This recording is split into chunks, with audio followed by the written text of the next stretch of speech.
Police log for February 28th through March 5th, 2020. February 28th, crash at Washington and Linden. A Holliston car versus a boy on a bicycle.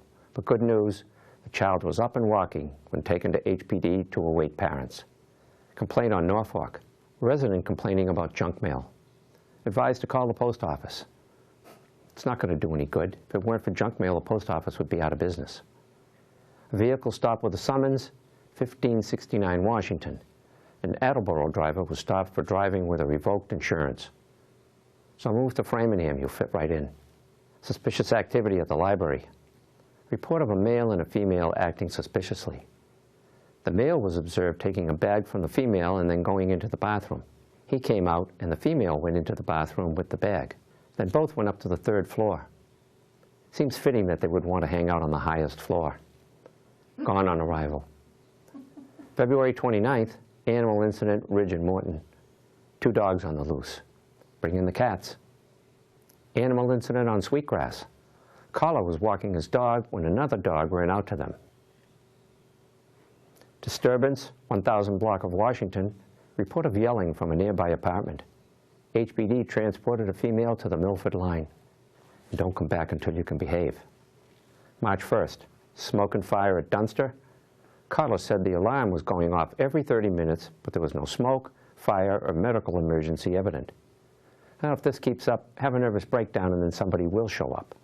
It was canine training at HPD, narcotics search in the gym. That's a tough test. Socks and sweatshirts might overpower the narcotics odor. Property damage at 44 Central. 2 business signs were damaged. My advice to the business owners, if a sign maker shows up and hands you his business card, call the police. Suspicious activity on Highland. Reports of large volumes of smoke suggesting a chimney fire. Fire department responded, but no hazards were observed. Must have run out of marshmallows. March 2nd, Johnson Drive. Alarm security company alerted the owner that someone appeared on the security camera. Turned out to be the house painter. If he paints over the camera, call the police. Crash, 89 Cross. Big truck bumped into something. Details at 11. 9 a.m. animal incident, 883 Highland. Car versus deer. Dispatcher dispatched the dispatcher to dispatch the deer. 2 verbs and 2 nouns.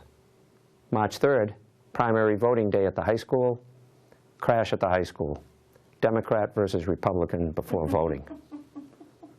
Later that day, another crash at the high school. Republican versus Democrat after voting. Traffic complaint on Wedgwood. Report of a green Subaru speeding up and down the dead-end street.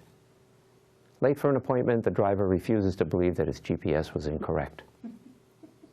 Animal incident at Cutler Heights. Report of a dead raccoon, highway called. Anybody hungry?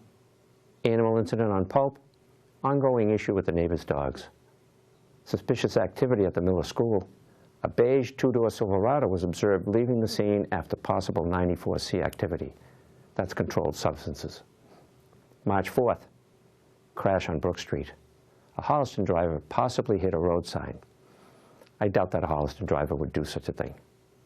HPD reported that the sign just appears to have fallen over. That's more like it. 17 stops today. Further confirmation that there are no quarters in Holliston. March 5th, road hazard at 210 South. A dead animal squashed in the roadway. Highway called. Ooh, that doesn't sound too appetizing, even for highway. Vehicle stopped with a summons at 865 Washington.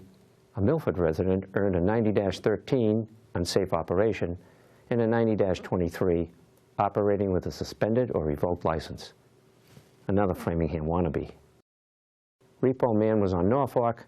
A black Silverado was hooked by the Lucky 13 Recovery Company. Not so lucky for this Norfolk Street resident. And finally, a suspicious motor vehicle at the 8-arch bridge. The car was parked way off the road next to the bridge. HPD found the operator, who said he was installing insulation at a house on Maryland Street. That's almost a mile away. Lock him up until he talks. During the reporting period, 55 citations and 36 warnings were issued, a new record, especially for the beginning of the month. Sorry. Only 2 erratic drivers were reported, and dispatchers logged 294 calls. K-9 Mattis practiced obedience and searched for articles and evidence at several locations. But wait, there's more. When an attempted robbery at a Lowe's home improvement store went awry, Milton J. Hodges fled across the street and jumped the fence, right into the Cypress Cove Nudist Resort and Spa. The Orlando Sentinel pointed out, as one of the only folks wearing clothes, Hodges was easily spotted by the police. But with both hands on their guns, I don't know where the policemen hung their handcuffs. The censor just fainted. Well, that's the log for this week, so let's be careful out there. For the Holliston Police Log, this is Paul Saulnier.